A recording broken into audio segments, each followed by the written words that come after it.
ঘনঘোর অমানিসার আধার, বৈশাখের পদ্মা ফুলে ফেপে না উঠলেও কোনো এক কাল বৈশাখীর আগে যেন থম মেরে রয়েছে। নদীর গভীরে চোরা স্রোতের টান থাকলেও উপরের জল যেন নিস্তরঙ্গ। আকাশে ঈশান কোণে জমা হয়েছে চাপ চাপ কালো মেঘ, বাতাস যেন থমকে আছে। আসন্ন ঝড়ের পূর্বাভাসে এই নদীর চরে আজ একটিও শেয়াল কুকুর নেই। শুধু চরের নৈরিত কোণে এক যোগ্য বেদী সাজিয়ে অপেক্ষারত অভয়তান্ত্রিক। আকাশে যে দু একটা তারা ছিল, একসময় ঘন মেঘের আড়ালে তারাও হারিয়ে যায়। শ্মশানের দিক থেকে ভেসে আসে এক নিশাচরের তীক্ষ্ণ চিৎকার। তান্ত্রিক উঠে পড়ে আসন ছেড়ে। সময় হয়েছে এবার। শুকনো পাতার ওপর ওই যেন কারোর পায়ের আওয়াজ ভেসে আসছে। উত্তর দিকের ঘন অন্ধকার ভেদ করে এগিয়ে আসে দুটি অবয়ব। তারা বয়ে এনেছে এক অনন্য উপহার, যার অপেক্ষায় প্রহর গুনছিল অভয়তান্ত্রিক।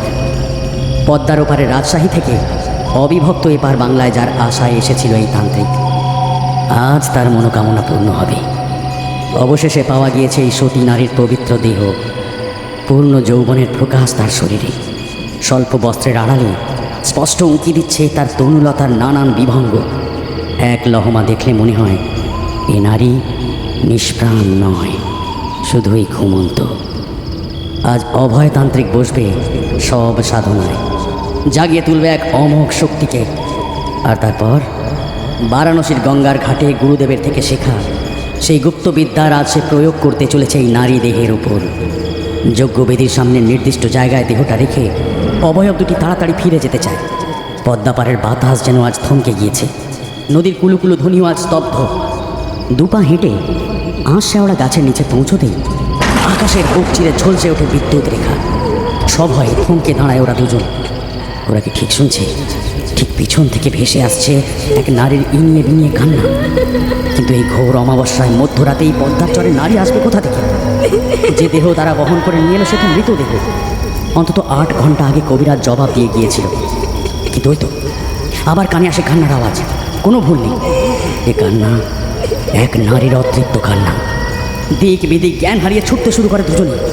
জাজিরার চরে একদল শিয়াল ডেকে ওঠে গলা চিরে। আবার বিদ্যুৎ শিখা ঝলসে ওঠে। বড় বড় ফোঁটায় বৃষ্টি শুরু হয়। ছুটতে থাকে দুজন। হয়তো দূরে দেখা যায় জমিদার বাড়ি। সামনের খোলা চত্বরটুকু পার হলেই পাঁচিলের শেষ মাথায় খিড়কির দৌড়, বড় আম গাছ। ওই পথেই তো এসেছিল ওরা। কিন্তু পথটুকু আজ যেন শেষ হতে চায় না। ওদিকে সবের মুখে একটা পচা মাছ খুঁজে তার সুডৌল বুকের ওপর উঠে বসেছে অভয়তান্ত্রিক।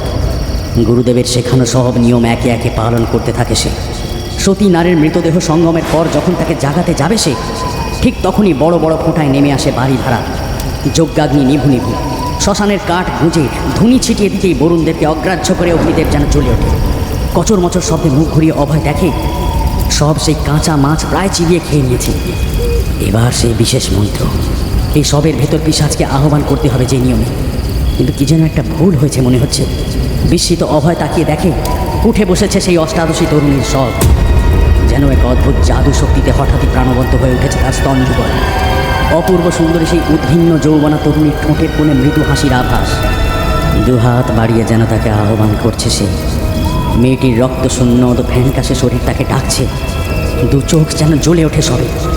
এক ঝটকায় অভয়তান্ত্রিককে মাটিতে পেড়ে ফেলে তার উপর উঠে বসে সেই নারী। খিলখিলিয়ে হেসে ওঠে সে। বিস্মিত তান্ত্রিক ভুলে যায় সব মন্ত্র। সে কিছু করার আগেই ঝিকমিকিয়ে ওঠে পিশাচিনীর সদন্ত। নিমেষে তার তান্ত্রিকের ঘাড় লক্ষ্য করে নেমে আসে। আকাশের বুক চিরে ঝলসে ওঠে বিদ্যুৎ রেখা। কোথায় সেই সুন্দরী অষ্টাদশী? কিন্তু নরকের অন্ধকার থেকে উঠে আসা এক ভয়ানক রক্ত পিশাচী। তান্ত্রিকের দেহের শেষ রুধির ধারাটুকু পান করে যেন সে শক্তি ফিরে পায়। এক টানে অভয়তান্ত্রিকের দেহটা সে ছুঁড়ে দেয় পদ্মার বুকে। চোরা স্রোতে ভেসে যায় সেই দেহ। যজ্ঞভূমি লণ্ডভণ্ড করে হুঙ্কার ছাড়ে সেই পিশাচী। তারপরে সে হাত পা ছড়িয়ে ইনিয়ে বিনিয়ে কাঁদতে বসে। এলো চুল এলিয়ে পড়ে পিঠ জুড়ে। তার পেটে ভীষণ খিদে, রক্ত চাই, অনেক রক্ত। এই পিপাসা মিটবে তখনই যখন ওই মানুষগুলোর রক্ত সে পান করতে পারবে। 9F10 চ্যানেলে শুনুন এক গা ছমছমে কাহিনী। একটি জরুরি ঘোষণা। 9F10.com-এ পরিবেশিত গল্পগুলি সম্পূর্ণ কাল্পনিক। 9F10.com কোনো রকম বর্ণ, ধর্ম, জাতি, দেশ বা রাজনৈতিক মতাদর্শকে বা মানুষকে আঘাত করার বিপক্ষে এবং পশু হত্যা, ধূমপান, মাদক সেবন ও অন্যান্য সমাজবিরোধী কার্যকলাপকে সমর্থন করে না। গল্পে এরকম কোনো ঘটনার উল্লেখ থাকলে সেগুলিকে কেবল কাল্পনিক গল্পকথার আকারে উপভোগ করতে একান্ত অনুরোধ রইল। বাস্তবের সঙ্গে কোনো রকম কাকতালীয় ও অনাকাঙ্ক্ষিত মিল পাওয়া গেলে তার দায়ভার লেখক বা 9ften.com-এর নয়। ভালোবাসা ও ধন্যবাদ।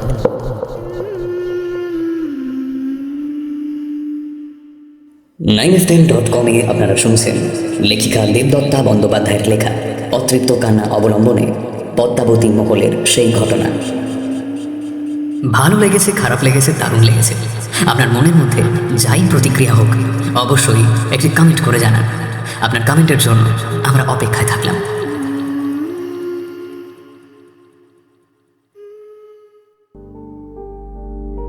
জজিরার চরে পৌঁছে দূর থেকেই বাড়িটা দেখতে পেয়েছিলাম। একটা ফাঁকা মাঠের মধ্যে বেশ বড় বাড়ি, নাম পদ্মাবতী প্যালেস। তবে রক্ষণাবেক্ষণের অভাবে তার হাল বেশ খারাপ। কয়েক জায়গায় সিমেন্ট খসে ইট বেরিয়ে এসেছে। বাড়ির চার কোণে 4টি গম্বুজ ছিল কোনো এক সময়, এখন 2টি গম্বুজ ফাটিয়ে বট গাছের চারা উঁকি দিচ্ছে। 2টি প্রায় ভেঙে পড়েছে। বাড়িটার আসল রং কী ছিল আজ আর বোঝা যায় না। বহুদিন রঙের প্রলেপ না পড়ায় কোথাও ধূসর, কোথাও ইটের রং, আবার কোথাও শ্যাওলা জমে সবুজ হয়ে আছে। জানলার উপরে রঙিন কাঁচ জায়গায় জায়গায় ভেঙে পড়লেও কাঠের পাল্লাগুলো অবশ্য অটুট রয়েছে। কোনো এক সময় বাউন্ডারি ওয়াল ছিল, তা ভেঙে গিয়েছে কালের প্রকোপে।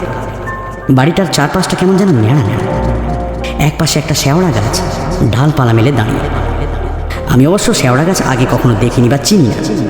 শহর কলকাতায় বড় হয়েছি, এসব গ্রাম বাংলার গাছপালা চিনব কী করে? অ্যালেন প্রথম গাছটা কি গাছ সেটা জিজ্ঞেস করেছিল আব্দুলকে। আব্দুল হলো এই বাড়ির কেয়ারটেকার। ও আমাদের বাড়িটা ঘুরিয়ে দেখাচ্ছিল। গল্পটা তবে খুলেই বলি।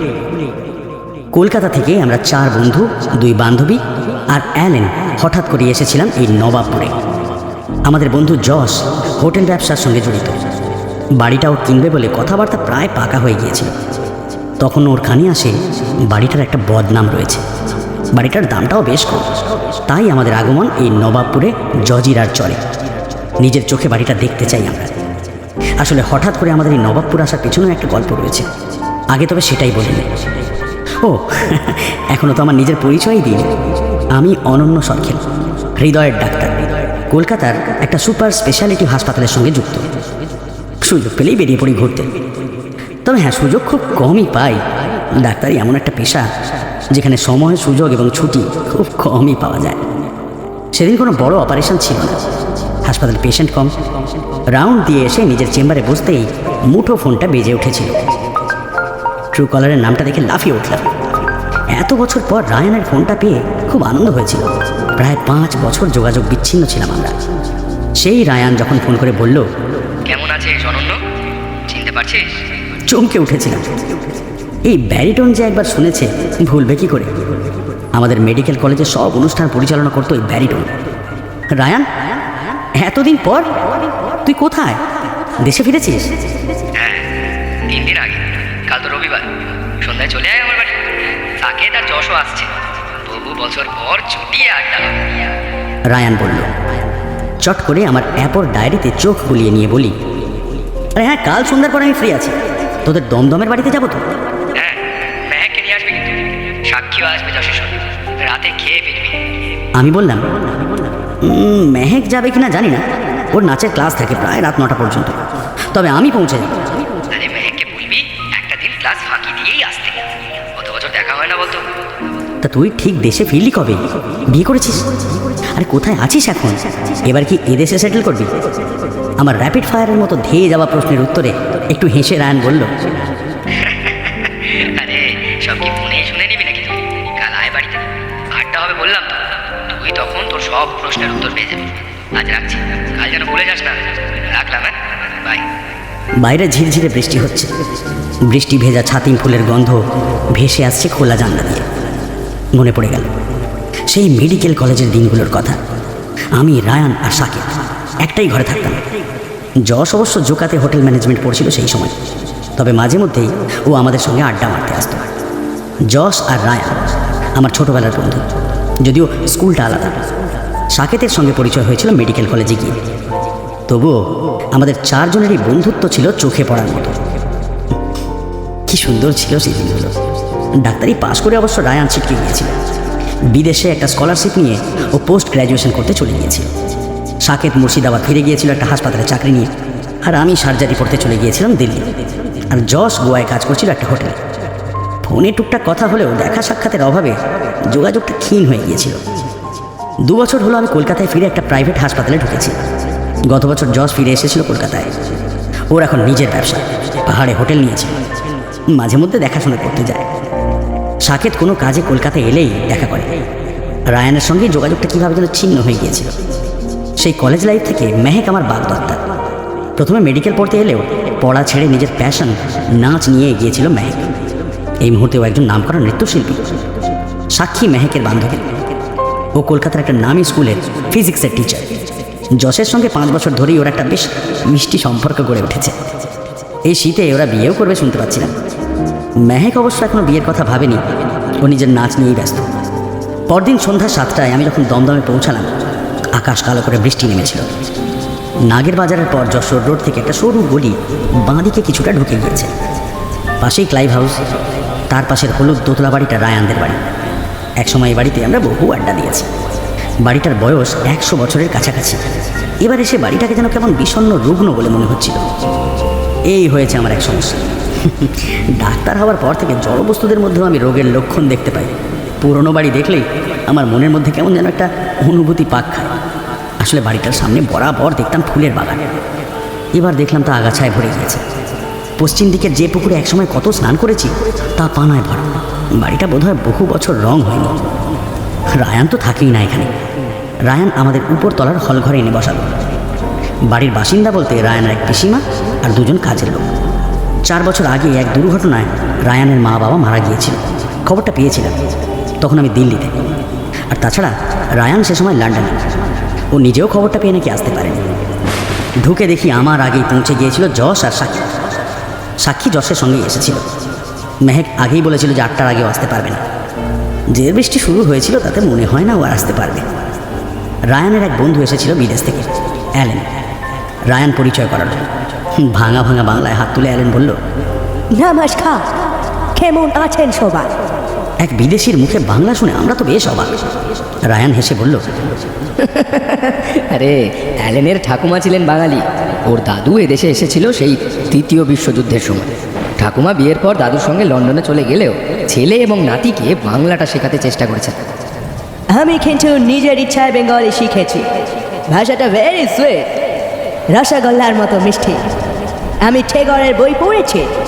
অ্যালেনের কথায় আমি হেসে বললাম, সত্যি আপনি দারুণ সুন্দর শিখেছেন। অ্যালেনের গবেষণার বিষয়টা শুনলে তোরা আরও অবাক হবে। এবার অ্যালেনের জন্যই আমার দেশে ফেরে। ও রায়, সেসব পড়ে শুনবে ওরা। অ্যালেন একটু লাজুক সুরে বলে উঠল। আমরা জমিয়ে বসতেই কারেন্ট চলে গেল। রায়ান বলল, শুনেছিলাম আজকাল কলকাতায় লোডশেডিং হয় না। হয় না বলে এ রাজ্যে আর কিছুই নেই।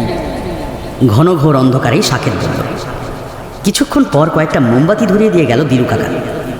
দিলু কাকা প্রায় 60 বছর এ বাড়িতে আছে, রায়ান বলেছিল। একটু পরে চা আর গরম গরম চিকেন পকোড়া দিয়ে গেল আরেকজন। যশ একটা পকোড়া তুলে নিয়ে সাকেতকে বলল, তুই তো মুর্শিদাবাদে আছিস, তা নবাবপুর জায়গাটা কেমন রে? ওখানে পদ্মার চরে একটা প্রপার্টি নিচ্ছে, বুঝলি? পরশু দেখতে যাব। নবাবপুর তো বেশ বড় জায়গা। পদ্মা বেশ ছড়িয়ে ছিটিয়ে আছে এখানে, পাশেই বাংলাদেশ বর্ডার। জজিরা চরের কাছে, একদম নদীর লাগোয়া বাড়ি। তবে ওই দিকটায় ভাঙনের ভয় নেই, ক্রমশ নদী দূরে সরে যাচ্ছে। ওখানে তুই প্রপার্টি কিনে কি করবি? আমি বললাম, হোটেল বানাবো, বেশ হেরিটেজ হোটেল। বাড়িটা প্রায় 100 বছরের পুরনো একটা প্যালেস, কোনো জমিদারের বাড়ি ছিল। যশ বলল, ওই নবাবপুরে হোটেল করবি? ট্যুরিস্ট যাবে? আমি বললাম, দেখ, ইটাচুলা রাজবাড়ি বা ভাওয়ালি রাজবাড়ি এগুলোতে তো প্রচুর টুরিস্ট যায়, কিন্তু মুর্শিদাবাদের ছোট রাজবাড়িতেও উইকেন্ডে ভালোই ভিড় হয়। অমনে একটা হেরিটেজ প্রজেক্ট করা হবে। আমি অবশ্য বাড়িটা এখনো দেখিনি। চায়ের কাপে চুমুক দিয়ে যশ বলল, বেশ তো, চলো আমাদের সঙ্গে, দেখে আসবে। Is it haunted house? Allen উত্তেজনায় নিজের মাতৃভাষায় প্রশ্ন করল। এমন পুরনো বাড়ির একটু আধটু বদনাম থাকে, আমি সেটাকেই কাজে লাগাবো। আমার ক্যাপশন হবে, ভৌতিক অনুভূতি ফেল করতে হলে আমাদের সঙ্গে আসুন জজিরার চরে। আমাদের হোটেল পদ্মাবতী প্যালেসে। যশ বলে ওঠে। বাড়িটাকে একবার দেখা যাবে? অ্যালেন জিজ্ঞেস করল। যশ বলল, আমি পরশু যাচ্ছি, আমার সঙ্গে আপনি যেতেই পারেন। অ্যালেন বয়সে আমাদের থেকে 3-4 বছর ছোটই হবে। ওকে আমি তুমিই বলি, তোরাও বলতে পারিস। আর যেটা তোদের বলা হয়নি, অ্যালেনের গবেষণার বিষয়টা হলো প্যারানর্মাল অ্যাক্টিভিটি। ভৌতিক বিষয় নিয়ে ওর ভীষণ উৎসাহ, আর আমার সঙ্গেও এদেশে এসেছে এই ভৌতিক অভিজ্ঞতা সঞ্চয় করবে বলে। আমি আর সাকেত একসঙ্গে বলে উঠলাম। মানে? তখন বাইরে ভীষণ জোরে বিদ্যুৎ চমকে উঠল। আকাশের মাঝ বরাবর যেন একটা রূপালী তরবারি ঝলসে উঠল। কয়েক সেকেন্ডের মধ্যেই কানে তালা লেগে যাওয়ার মতো আওয়াজে কানে হাত দিতে বাধ্য হলাম। উত্তরের জানলাটা দিয়ে ঝোড়ো হাওয়া আর বৃষ্টির ছাঁট আসছিল। দুটো মোম নিভে যেতেই সাক্ষী বাকি দুটোকে হাত দিয়ে আড়াল করল। রায়ান উঠে জানলাটা বন্ধ করতে করতে বলল, অ্যালেন কলকাতার পুতুল বাড়ির কথা শুনেছিল একজনের কাছে। রিসেন্ট একটা আর্টিকেলে ও মেট্রোর রবীন্দ্র সরোবরের কাছে ভূত দেখা গিয়েছে জেনে আমায় বলেছিল ভারতে আসতে চায়। নট অনলি দ্যাট, আমি ঢিঢের কাছে শুনেছিলাম বাংলার গ্রামে নানা রকমের ভূত থাকে। মামঢো, ফেটনি, ফানিমুঢা, বরহমডটি, শাকঠুনি, মেঠো ভূত, কাবন্ড কাটা, আমি তাদেরকে দেখতে চাই। আমি একটু হেসে বললাম, সেই গ্রাম বাংলাও আর নেই, আর সেই সব ভূতেরাও আর নেই। বিশ্বায়নের ছোঁয়ায় সব গ্রামে ইন্টারনেট পৌঁছে গিয়েছে, এখন ভূতেদের আর দেখা যায় না। অ্যালেন বলল, তবু ওদের খুঁজতে চাই। আমি পুতুল বাড়ি গিয়েছিলাম, বাট ওইখানে কিছুই না, আমার কোনো ফিলিং আসেনি। এই যে বাড়িটার কথা বললে, ওইখানে কি ভূত দেখেছ? প্রপার্টিটা জলের দরে পাচ্ছি, এক ডিলার ওটা কিনবো শুনে সাবধান করলো যে ওখানে নাকি কেউ বাস করতে পারে না, ভৌতিক ব্যাপার স্যাপার আছে। তাই খোঁজ খবর নিতে যাচ্ছি। কেন এত কম দামে মালিক ছেড়ে দিচ্ছে সেটাও তো প্রশ্ন। উকিল কি বলছেন? পেপার সব দেখেছিস তো? আমি বললাম। উকিল তো বলছেন পেপার সব ওকে আছে। আনন্দ গুপ্তা 2 বছর আগে এটা কিনেছিল সৈয়দ মুস্তাফা আলমের থেকে। সামনেই পদ্মা, আবার পেছনেও পদ্মা। জায়গাটা অনেকটাই ওই দ্বীপের মতো। আমার তো মনে হয় ঠিকমতো সাজিয়ে গুছিয়ে নিলে আর অ্যাড ঠিকমতো করলে এটা দারুণ চলবে। আমাদের মুর্শিদাবাদে ভূতের বাড়ি নিয়ে অনেক গল্প আছে। আসলে শহরের অলিতে গলিতে ইতিহাসের গন্ধ। কত যে পুরনো বাড়ি এভাবে পড়ে আছে হিসেব নেই। আমি দুটো এমন বাড়ির কথা জানি, তবে ভূত না থাকলেও এসব বাড়িতে বেশ কিছু অসামাজিক অ্যাক্টিভিটি হয়। তাই ওরা এসব ভূতের গল্প রটিয়ে দেয়, যাতে বাড়িটা নিয়ে কেউ বেশি কৌতূহল না দেখায়। তবে তুমি যদি চাও আমার সঙ্গে মুর্শিদাবাদে যেতেই পারো। আমি কালকেই যাচ্ছি। ভূত না দেখতে পেলেও একটা ঐতিহাসিক জায়গা দেখতে পাবে। শহরটা এখনও ইতিহাসে সাক্ষী হয়ে দাঁড়িয়ে আছে। সাক্ষী? সেই সাক্ষী, রাইট? সাক্ষীর দিকে ঘুরে অ্যালেন বলে, আরে না, সাক্ষী শব্দের অর্থ হলো উইটনেস। এক্সাম্পলও বলা যায়, Murshidabad is a heritage city, the last capital of Bengal. এই আর তোরা একটু সহজ শব্দ বলো সামনে। রায়ান বলে ওঠে, sorry, I know that. Sirajuddaula, পলাশে ব্যাটল হয়েছিল। রায়ান, আমি একবার ওখানে যেতে চাই। অ্যালেনের 2 চোখ উৎসাহে ঝকমক করে ওঠে। সে যাওয়াই যায়, 2 দিন ঘুরে আসি তবে। রায়ান বলে। সাকেত আমার দিকে ফিরে বলে, তুইও চল অনন্য, বহুদিন পর খুব আনন্দ করবো আমরা। এই 2 দিন ছুটি নিয়ে নেব। তখনই নিচের দরজায় দুম দুম আওয়াজে আমরা চমকে উঠি। এত জোরে কে দরজা ধাক্কাচ্ছে? রায়ান দিলু কাকা বলে হাঁক দেয়। দরজা খোলার শব্দ হয়, আবার খুব জোরে কাছেই কোথাও বাজ পড়ে। সাদা আলোয় ঝলসে ওঠে চারিদিক। সিঁড়ি দিয়ে ধূপধাপ ওপরে উঠে আসে মেহেক। ওহ বাবা, আজ রাস্তাঘাটের যা অবস্থা, বাড়ি ফিরতে পারবো বলে তো মনেই হচ্ছে না। এর মধ্যেই জল জমতে শুরু করে দিয়েছে, ওদিকে সারা কলকাতায় লোডশেডিং। মেহেক ওর ওড়না দিয়ে ঘাড়ে মাথায় জল মুছতে মুছতে বলে, এই তুই তো কাক ভেজা ভিজে এসেছিস, গাড়ি আনিসনি? আমি বললাম, উবের কিছুতেই এই গলিতে ঢুকলো না। বাধ্য হয়ে গলিটা হেঁটে এলাম, ছাতা ছিল বলে। কিন্তু এই বৃষ্টিতে কি ছাতা আর সোজা রাখা যায়? উথাল পাথাল হাওয়া। মেহেকের কথার মধ্যেই উত্তরের জানলাটা কিভাবে জানি খুলে ঘরে দমকা ভেজা বাতাস ঢুকে পড়ল। রায়ান বলল, উফ, ছিটকানিগুলো সব গিয়েছে। দিলু কাকা একটু দড়ি নিয়ে এসো তো, জানলা শক্ত করে বাঁধতে হবে। সাক্ষী ততক্ষণে বাথরুম থেকে একটা শুকনো তোয়াল এনে দিয়েছে মেহেককে। মেহেক জোরে একটা হাঁচি দিয়ে বলল, যা ভেজা ভিজেছি, নির্ঘাত সর্দি লাগলো বলে। আমি একটা টি শার্ট আর পায়জামা দিচ্ছি, তুই চেঞ্জ করে নি। হ্যাঁ, তবে একটু বড় হবে। রায়ান বলে মেহেককে। ঠিক আছে, আমি মুছে নিচ্ছি। আরে বদলে নি, তারপর বল আমাদের সঙ্গে মুর্শিদাবাদ যাবি? সাক্ষী বলে, হোয়াট? মুর্শিদাবাদে কেন যাব? মেহেক অবাক হয়ে বলে, বিকজ যশ ওখানে একটা ভূতের বাড়ি কিনতে যাচ্ছে নবাবপুরে পদ্মার চড়ে। আর এ হলো অ্যালেন, রায়ানের লন্ডনের বন্ধু। ও প্যারানর্মাল অ্যাক্টিভিটির উপর রিসার্চ করছে। ও যাচ্ছে বাড়িটা একবার দেখতে, আর আমরা যাচ্ছি আড্ডা মারতে সাকেতের আমন্ত্রণে। যদি ভূতের দেখা পাই সেটা হবে শোনায় সোহাগা, উপরি পাওনা। আমি শেষ কথাটা অ্যালেনকে লক্ষ্য করে বলে উঠি। আলো আধারিতে মেহেক এতক্ষণ অ্যালেনকে খেয়াল করেনি। এবার ওর দিকে তাকাতেই রায়ান বলে, হায়, আলাপ করে। এ হলো অ্যালেন, আর অ্যালেন ও মেহেক, অনন্যর fiancee. She is a professional classical dancer. Allen দুহাত জড়ো করে বলে, নমস্কার, ভালো লাগিল আলাপ করে। I love Indian classical dance. অ্যালেনের মুখে বাংলা শুনে অবাক হয়েছিল মেহেক। আমি বললাম, অ্যালেনের গায়ে আমাদের বাংলার রক্ত আছে। ওর ঠাকুমা এই রাজ্যের মেয়ে ছিল। সাক্ষী আর রায়ান তাড়া দিল মেহেককে পোশাক বদলে আসার জন্য। একটু পরে মেহেক চেঞ্জ করে এলো। রায়ান বলল, এই বৃষ্টির ভেতর কাউকে আর বাড়ি ফিরতে হবে না আজ রাতে। সবাই বাড়িতে ফোন করে দে। আমি দিলু কাকাকে বলে আসি আরও দুটো ঘর খুলে দিক। সবাই মিলে আজ জমিয়ে আড্ডা হবে। সাক্ষী বলল, কিন্তু আমায় যে ফিরতেই হবে, মা না হলে চিন্তা করবে। এই বৃষ্টিতে নাগের বাজার থেকে তুই নাকতলা ফিরবি কিভাবে? রাস্তায় জল জমে গিয়েছে, ওলা উবের সব বন্ধ। তুই বল কাকিমাকে যে আমিও আছি এখানে, তেমন হলে আমি কথা বলছি না হয়। মেহেক বলল। অতঃপর আড্ডা জমে ওঠে। বাইরে প্রকৃতির তাণ্ডব, আর ঘরে ওদের হাসি ঠাট্টা পাল্লা দিয়ে চলতে থাকে। অ্যালেনকে মেহেক বলে, লন্ডনের লোক হয়ে তুমি ভূতে বিশ্বাস করো? আমার দিদার বাড়ি ছিল রাংপুর। ওইখানে অনেক মেছো ভূত ছিল শুনেছি। সন্ধ্যার পর মাছ কিনে রসিকের বিলের পাশ দিয়ে কেউ বাড়ি ফিরলেই মেছো ভূত মাছ চুরি করত। দিদার বাবা মাছের থলিতে আঁশ বটি রাখতেন। ওই লোহার বটিকে মেছো ভূত খুব ভয় পেত। এছাড়া শুনেছি পেটনির কথা। ভূতের পা নাকি উল্টো দিকে ঘুরে থাকে। পেটনি মানে আনম্যারিড লেডি ভূত। এরা ভীষণ রাগী হয়, দিদা বলতো। মান্দ ভূত এরা মোহামেডান ভূত। এরা উঁচু গাছে থাকতো। সেই গাছের নিচে কেউ গেলেই চর মারত গালে। এছাড়াও ম্যারিড লেডি ভূত নামটা একটু হার্ড, আমার ল্যাপটপে রয়েছে। ওদের হাতে থাকতো হোয়াইট ব্যাঙ্গল, শাঁখা, মাথায় কাপড় ঢাকা। শাঁখচুন্নি, এদের হাতে শাঁখা পলা থাকে।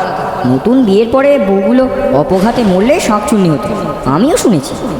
ইয়েস, এই ভূতরাই নতুন ম্যারেড মহিলার ঘাড়ে চেপে তার সংসারে ঢুকে পড়ে। তারপর সংসার করে তার সুখটা চুরি করে নেয়। আস্তে আস্তে যার ঘাড়ে চাপে সে মরে যায়। অ্যালেনের কথা শেষ হতেই মেহেক বলে, তুমি তো গ্রাম বাংলার অনেক ভূতের কথাই জানো দেখছি। বিদেশি ভূতের গল্প কিছু বলো এবার। এই বৃষ্টির রাত, তাতে আবার লোডশেডিং, এর সঙ্গে বিদেশি ভূত, ব্যাস ভালো জমবে। আমিও কয়েকটা নাম জানি, যেমন জম্বি, ভ্যাম্পায়ার আর ব্লাডি মেরি। আয়নার সামনে মাঝরাতে দাঁড়িয়ে যদি 3 বার তাকে ডাকা হয়। স্টপ ইট রায়ান, সব কিছু এত লাইটলি নিও না। এইসব কথা অন্ধকার রাতের বেলায় না বললেই ভালো। আমি বরঞ্চ তোমাদের অন্য কিছুর কথা বলে ভূতের গল্প ঠাকাত। অ্যালেন একটু বিরক্ত হয়। এটা ইন্ডিয়া, ভারত। বিদেশি ভূত চট করে এখানে আসতে পারবে না, বুঝলে? 2-4টে ভূতের নাম না হয় বড়ই না। সাক্ষী হাসতে হাসতে বলে ওঠে। অ্যালেন মুখ কালো করে বসেছিল। রায়ান পরিস্থিতি স্বাভাবিক করার জন্য বলে, আসলে ভূত নিয়ে ইয়ার্কি অ্যালেন পছন্দ করে না। আমরা যদি ভগবানকে না দেখে বিশ্বাস করতে পারি, তবে ভূতকে মেনে নিতে ক্ষতি কি? সরি, আমরা অ্যালেনকে এভাবে বলতে চাইনি। সত্যি সত্যি বিদেশি ভূতের সম্পর্কে জানতে চেয়েছিলাম। ড্রাকুলা ছাড়া আমি তো কারোর নামই জানি না। মেহেক বলে। তখনই দিলু কাকা এসে সবাইকে ডাকল। খাবার রেডি। পাঁঠার মাংস, বাসন্তী পোলাও, পমফ্রেট মাছ ভাজা, চাটনি আর ক্ষীর দই। রায়ান বলল, অ্যালেনের জন্য কম তেল মশলার রান্না, তোদের হয়তো বেশ সাদামাটা মনে হয়। এই যদি সাদামাটা রান্না হয় তাহলে ভালো রান্না কোনটা? আমি বলি। খেতে বসে সবাই প্রসঙ্গ বলতে নানা রকম গল্পে মেতে উঠেছিলাম। খাবার পর দিলু কাকা বলল, একতলায় 2টো ঘরে বিছানা করে দিয়েছে। একটায় আমি, সাকেত আর যশ, আর অন্যটায় মেহেক আর সাক্ষী শুতে পারবে। অ্যালেনের ঘর উপরে। অবশেষে ঠিক হলো আমরা সবাই মুর্শিদাবাদ যাব। সাকেত পরদিন চলে যাবে। তারপরের দিন আমরা 6 জন যশের নতুন গাড়িটা নিয়ে মুর্শিদাবাদ যাব। তবে সাকেতের বাড়ি না, আমরা উঠব পদ্মাবতী প্যালেসে। অন্তত 2টো রাত ওখানে থাকবো সবাই। সাকেত চলে আসবে নিজের গাড়ি নিয়ে সেখানে। অতঃপর আমরা এসে পৌঁছলাম সেই বাড়িটায়। বাড়ি না বলে একে প্যালেস বলাই উচিত। বিশাল বড় এক প্রাচীন অট্টালিকা। নুড়ি বেছানো পথে এগোতেই চোখে পড়ল বাড়ির বাইরে ডান দিকে একটা পোড়ো আটচালা। ছাদ থেকে কাঠের দরজা বরাবর ফেটে কেমন চির ধরেছে। বট অশ্বত্থর চারারা দখল নিয়েছে সেটা। একপাশে একটা মাটিতে গাঁথা ত্রিশূল কেমন বেঁকে পড়ে রয়েছে। পাশেই কয়েকটা ভাঙা পিলার, বোধহয় নাট মন্দির ছিল কোনো এক সময়। আব্দুল বলল, এটা সেনদের কুল দেবতা মা কালীর মন্দির ছিল। ও দেশে ফেরার সময় ওরা দেবীকে তুলে নিয়ে গিয়েছিল। ওই পাশে ছিল ভৈরব, ওই ত্রিশূল তার সাক্ষী। মন্দিরটার আর কেউ সংস্কার করেনি? যারা এবারে কিনেছিল তারা মূর্তি প্রতিষ্ঠা করেনি? আর আমি জানতে চাই। আব্বুর কাছে শুনেছি দেবী মাকে নিয়ে যাওয়ার পর দিন বাজ পড়ে মন্দির এভাবে ভেঙে চির ধরে যায়। ভাঙা মন্দিরে আর কিভাবে মূর্তি প্রতিষ্ঠা হবে, তাই আর কেউ সারায়নি। এই বাড়ি সম্পর্কে তুমি অনেক কিছুই জানো তবে। আমাদের সব কিছু বলবে? কেন এই বাড়িতে কেউ থাকে না? মেহেক খুব মিষ্টি করে বলে। আব্দুল যেন একটু ইতস্তত করে, তারপর বলে, আগে বাড়িটা বানিয়েছিল এক জমিদার অযোধ্যা নারায়ণ সিং। উনি পদ্মার ওপার থেকে এসেছিলেন। অবশ্য তখন তো দুটোই এক দেশ। এপার ওপার নিয়েছিল তার জমিদারি। জমি জমা এত খামার যা ছিল সব এপার ওপার মিলিয়ে দু ভাইতে জমিদারি ভাগ হয়েছিল। উনি এখানে এসে এই বাড়ি করেন। তারপর দেশ ভাগের সময় বাড়িটা এপারে থেকে যায়। পদ্মার ওপারটা বাংলাদেশের ভেতরে পড়ে। ওর দুই ছেলের বড় ছেলে ওলা ওঠায় মারা যান। ছোট ছেলে রঞ্জন সেন তখন এই বাড়ির কর্তা। দেশ ভাগের সময় রাতারাতি তিনি ওপারের পরাণ মল্লিকের সঙ্গে সম্পত্তি অদলা বদলি করে এ বাড়ি ছেড়ে ওপারে চলে যান। পরাণ মল্লিক তার 3 ছেলে আর বউ নিয়ে এপারে এসে এই বাড়িতে সংসার পাতেন। কিন্তু বাড়িটা ওদের ঠিক এ বাড়িতে আসার পর একের পর এক দুর্ঘটনা ঘটতে থাকে। আমার আব্বুর বাবা পরাণ মল্লিকের দারোয়ান ছিল। আমি তখনও জন্মাইনি। শুনেছি একের পর এক দুর্ঘটনায় ওরা এ বাড়ি ছেড়ে বহরমপুর চলে যান। মাঝে 2 বার যজ্ঞ করে তান্ত্রিক ডেকে বাড়ির শুদ্ধিকরণ করিয়েছিলেন, তাও থাকতে পারেননি। এর 10 বছর পর বাড়িটা কিনে নেন শেখ নওয়াজ ইসলাম। কয়েক বছর এমনিই পড়েছিল বাড়িটা। এরপর উনিও এ বাড়ি বিক্রি করে দেন। আব্বাস শেখ কেনেন। উনি বাস করবেন বলে লোক লাগান। পরিষ্কারের কাজ শুরু হয়। কিন্তু 2জন লেবার মারা যায় অপঘাতে।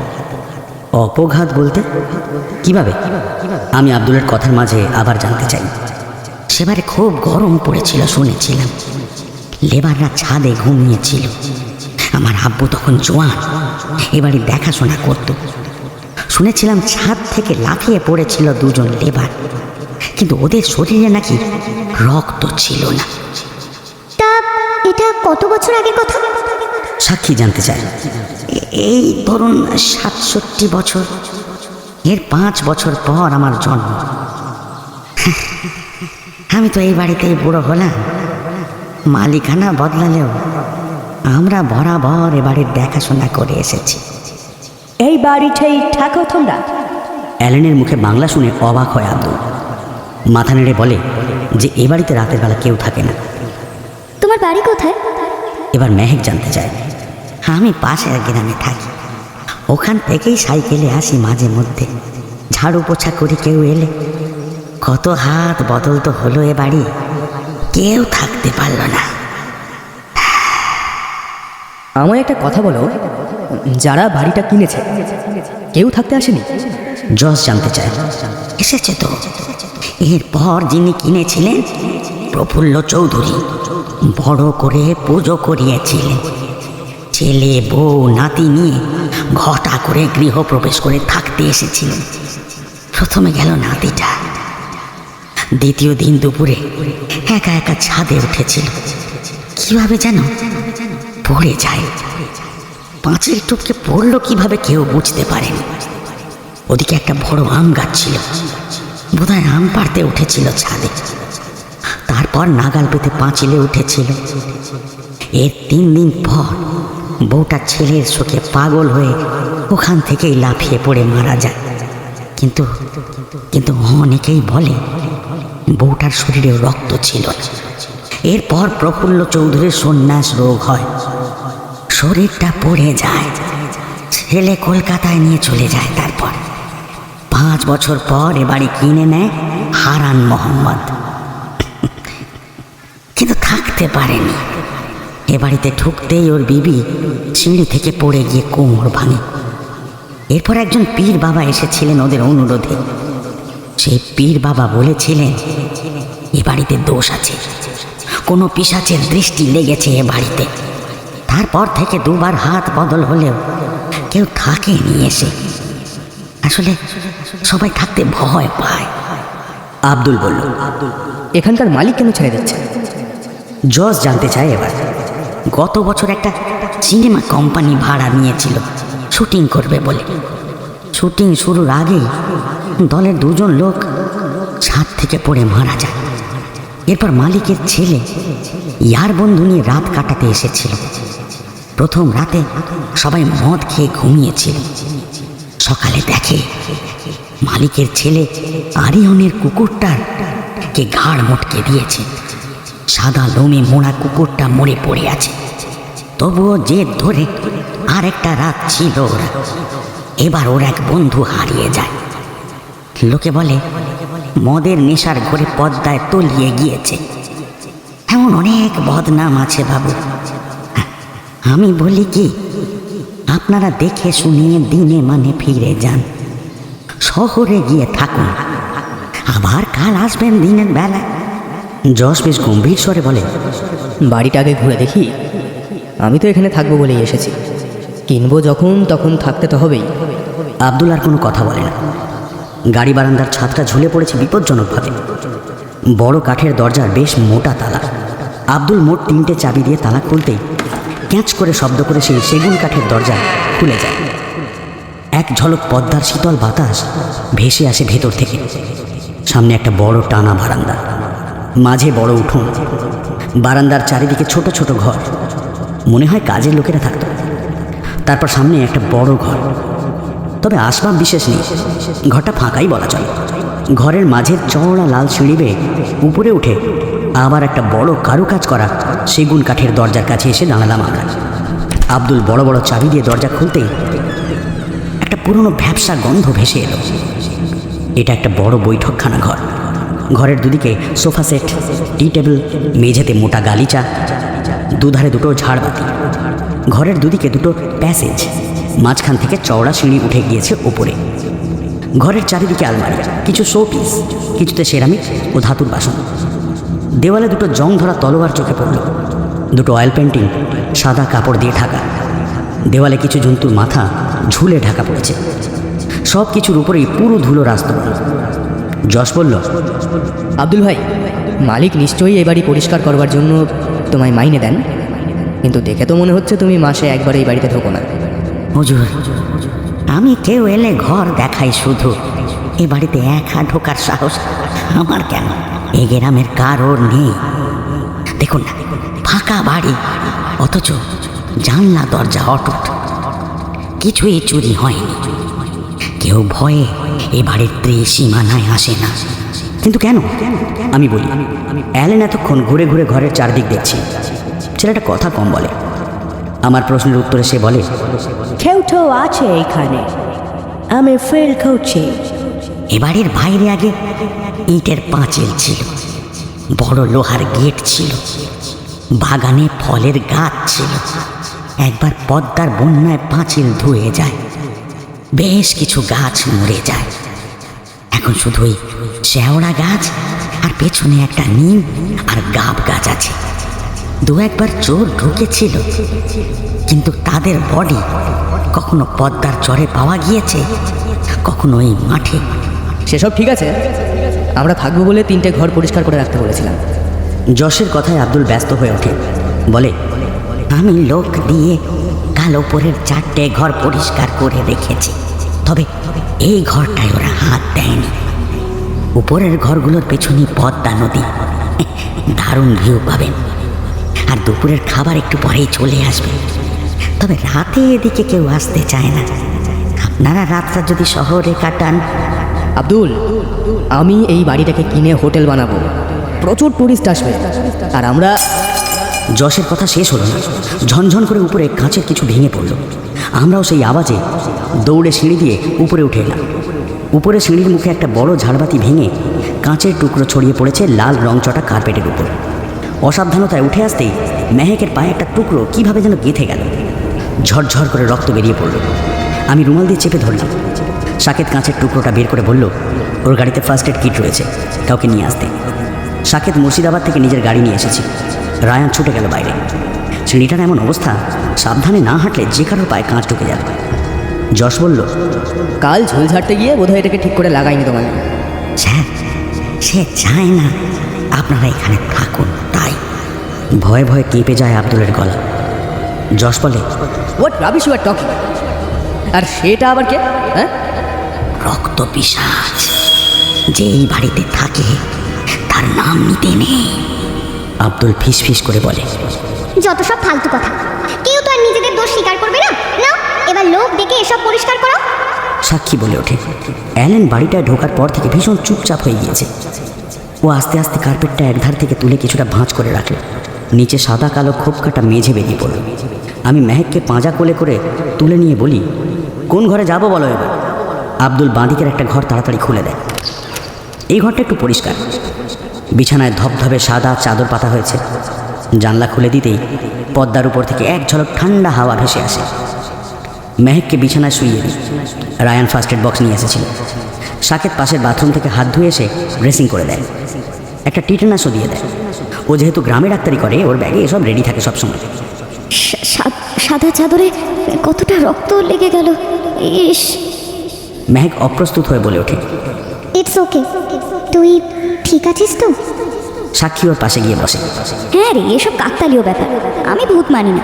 But I feel something. কেউ আছে এখানে, and it don't like us. কয়েক সেকেন্ড সবাই চুপ। আপনাদের আশেপাশের ঘরগুলো খুলে দিই, আমি গ্রামে যাব, খাবার আনতে হবে।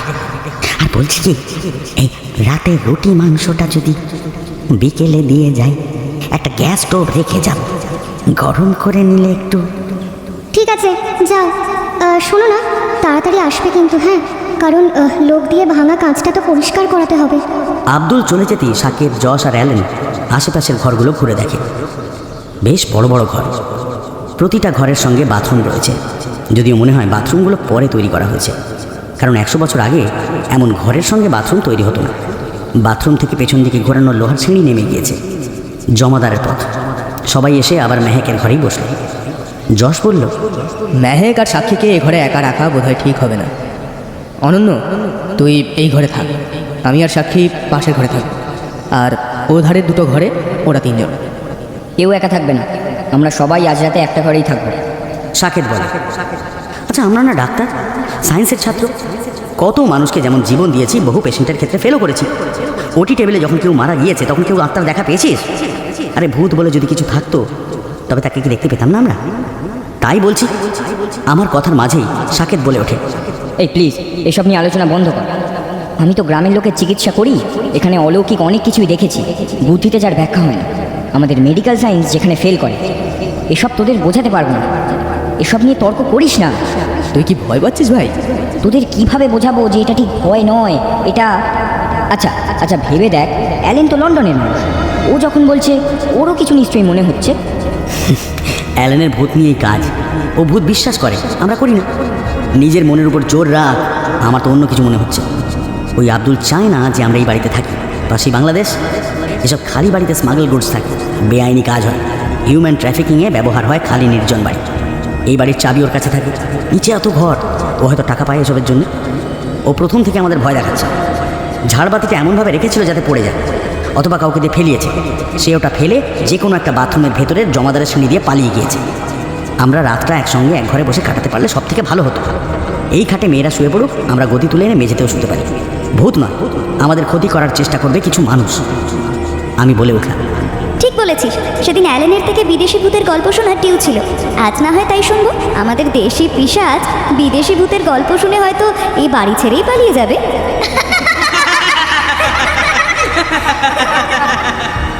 সবাই হেসে ফেলে ওর কথা শুনে। তখনই বাইরে একটা অদ্ভুত শব্দে সবাই চমকে ওঠে। পেছনের গাব গাছ থেকে আওয়াজটা আসছে। আচমকা আওয়াজে সবার মুখ শুকিয়ে গিয়েছিল। সাকেত বলে, ভয় পাস না, ওটা তক্ষকের ডাক, ওরা এইভাবেই ডাকে। সূর্য তখন তার শেষ রশ্মি জাল গুটিয়ে বিদায় নিচ্ছে। আমরা ছাদে উঠে এলাম।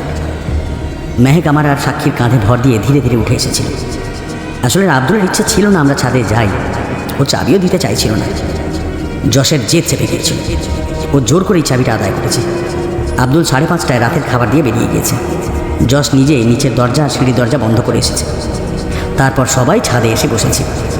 দুটো শতরঞ্চি পেতে সবাই বসেছিলাম। চা আর পেঁয়াজি খেতে খেতে টুকটাক গল্প করছিলাম আমরা। বাজার থেকে গরম গরম পেঁয়াজি কিনে এনেছিল সাকেত আর রায়ান। একটু পরেই পদ্মার উপর বাঁকা চাঁদ উঠল। সাক্ষী সেদিকে তাকিয়ে গেয়ে উঠল, নিশিরাত বাঁকা চাঁদ আকাশে, চুপি চুপি বাঁশি বাজে বাতাসে বাতাসে। মেহেকও গলা মেলানো। গান শেষ হতেই মনে হলো কি যেন কাঁদছে। ইনিয়ে বিনিয়ে নাকি শুধু একটানা কান্নার আওয়াজ। সাকেত বলল, শকুনের বাচ্চারা অনেক সময় এরকম আওয়াজ করে, এটা ওই জাতীয় কোনো পাখির বাচ্চার আওয়াজ। যশ মজার মজার গল্প বলছিল। দারুণ জমে উঠল আমাদের আড্ডা। তবে একখণ্ড কালো মেঘ এসে চাঁদকে গ্রাস করতে মিটমিটে অন্ধকারে ডুবে গেল ছাদ। সাক্ষী বলল, উফ, এমন ভৌতিক পরিবেশ। চল চল, এবার ভূতের গল্প হোক। সবাই বলল সেই ভালো, এই পরিবেশে তো একেবারে জমে যাবে। মেহেক অ্যালেনকে বলল, এবার তবে বিদেশি ভূতের গল্প শুরু হোক। তোমরা যাকে গল্প বলো তেমন কিছু আমার ঝুলিতে নাই। তবে হ্যাঁ, কয়েকটা ভূতের কথা তোমাদের আমি বলতেই পারি। যেমন স্ট্রিগা, এরা এক ধরনের রক্তচোষা ডাইনি। আলবেনিয়ান উপকথায় এদের কথা পাওয়া যায়। এরা ঘুমের ভেতর ছোট বাচ্চাদের রক্ত চুষে খায়, তারপর হানি বি হয়ে উড়ে যায়। তুমি দেখেছো এদের? No, এরা সাধারণত মহিলা হয়। যদি কোনো মহিলার বাচ্চা মারা যায় বা কোনো কারণে কারো বাচ্চা না হয়, হিংসায় সেই সব মহিলা স্ত্রীগা হয়ে যায়। তার মানে শুধু মহিলারাই স্ত্রীগা হয়, তাই তো? নো, স্ত্রীগানও আছে, ছেলে রক্ত চোষা যায়নি। এরা অবশ্য বড়দের জীবন রস চুষে খায়। এরা মানুষের রূপ ধারণ করে লুকিয়ে থাকে। পিশাচের মতো? সাকেতের কথা শেষ হতেই তক্ষকটা আবার ডেকে উঠল কোথাও। এই অন্ধকার রাতে ওই ভয়ঙ্কর ডাকে সবাই পিলে চমকে ওঠে। অ্যালেন বলে, ফিশ ঠাকুর নাম শুনেছ তোমরা? এই ভূত পেরু বলিভিয়ার আন্দিজ পর্বতের আশেপাশে দেখা যায়। এরা মানুষের রক্ত নয়, চর্বি চুষে খায়। মোটা মানুষরা এদের টার্গেট। ফিশ ঠাকুর।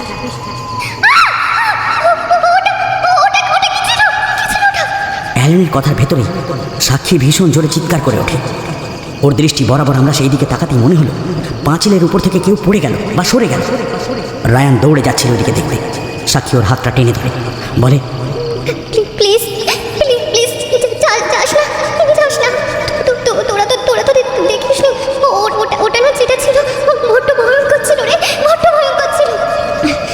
যেন মনে হচ্ছিল অন্ধকার জমাট বেঁধে পুরোটা তৈরি হয়েছে।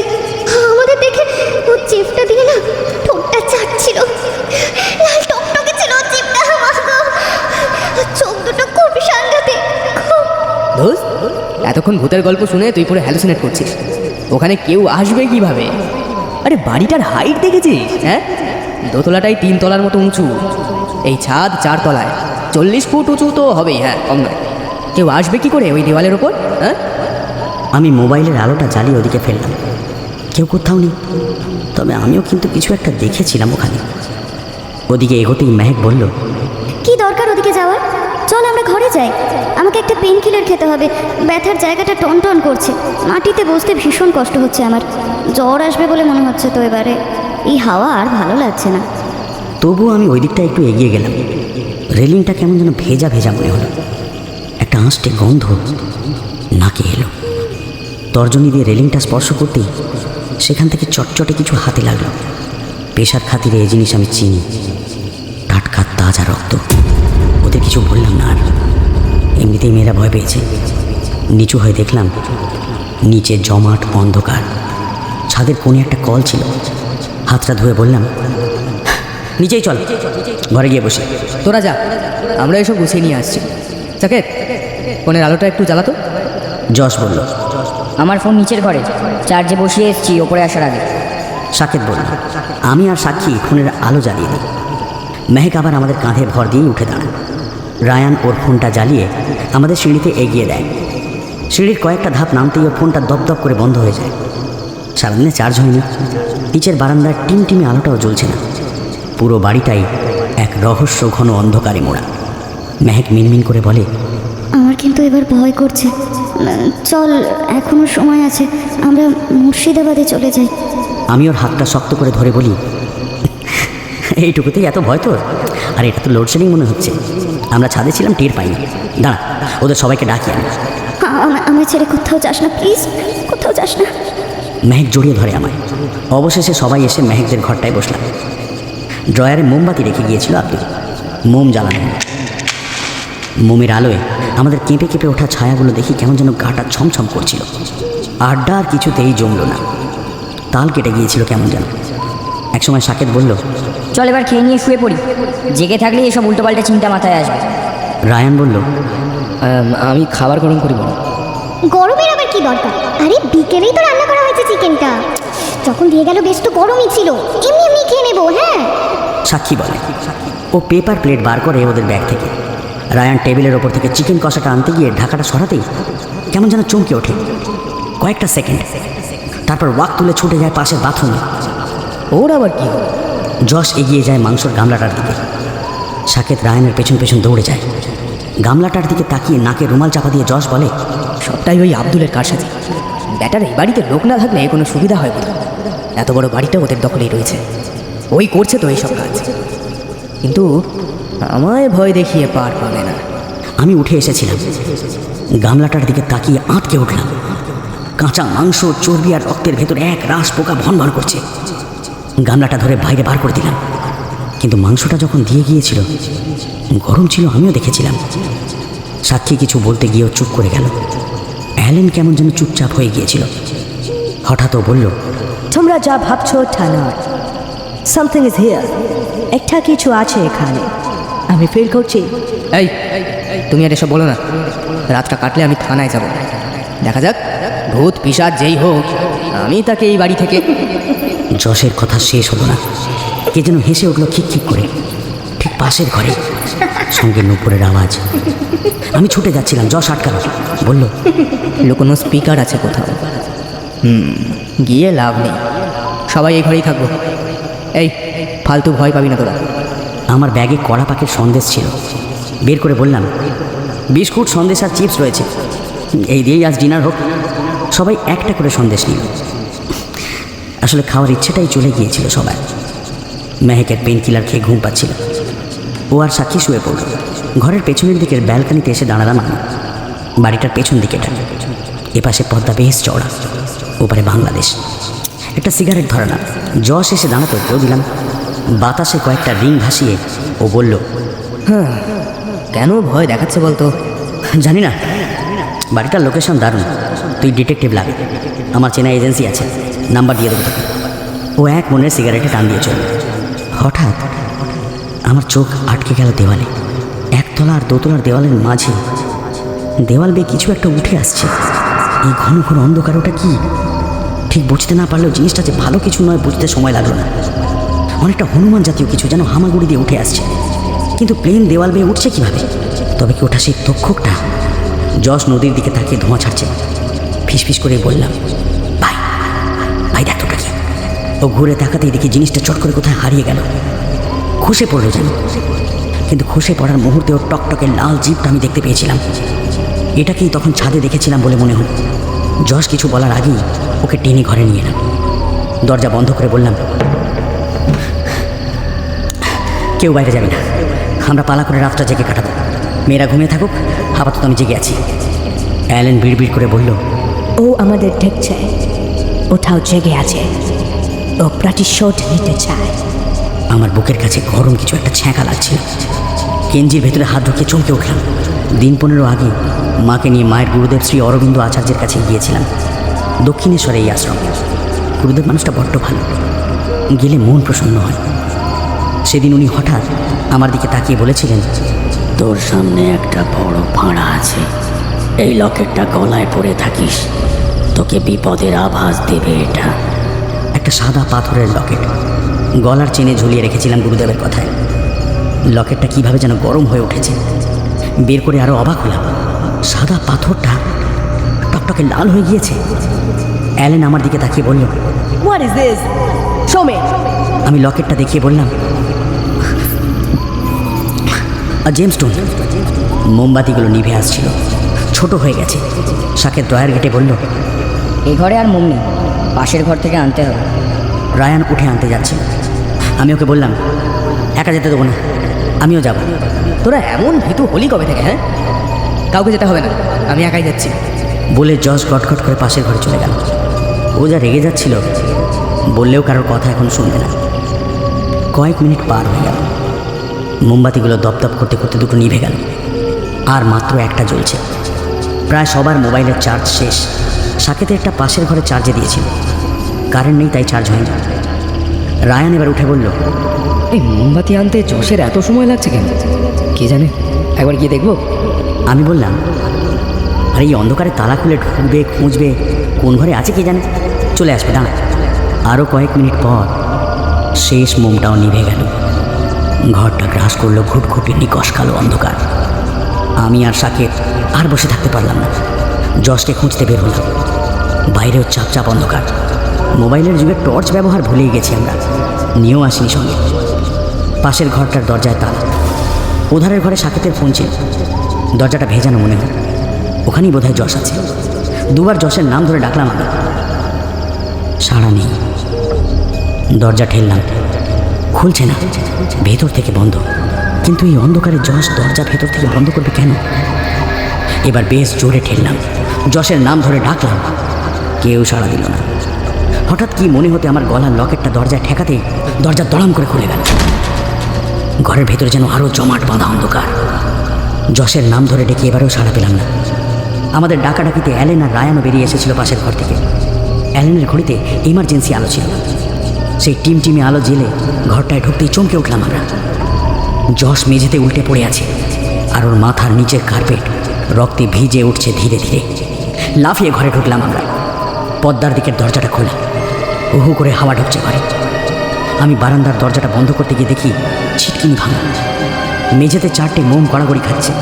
তাড়াতাড়ি দুটো মোম ধরিয়ে যশকে তুলে খাটে শোয়ানো হলো। সাকেত যশকে পরীক্ষা করতে গিয়ে আঁতকে উঠল। ওর ঘাড়ে জুগুলার ভেনের গায়ে দুটো গভীর ক্ষত, যা দিয়ে রক্ত বেরিয়েই যাচ্ছে। শরীর বেশ ঠান্ডা। সাকেতের ফার্স্ট এড বক্সটা আবার কাজে লাগলো। আমি গজ দিয়ে চেপেও রক্ত বন্ধ করতে পারছিলাম না।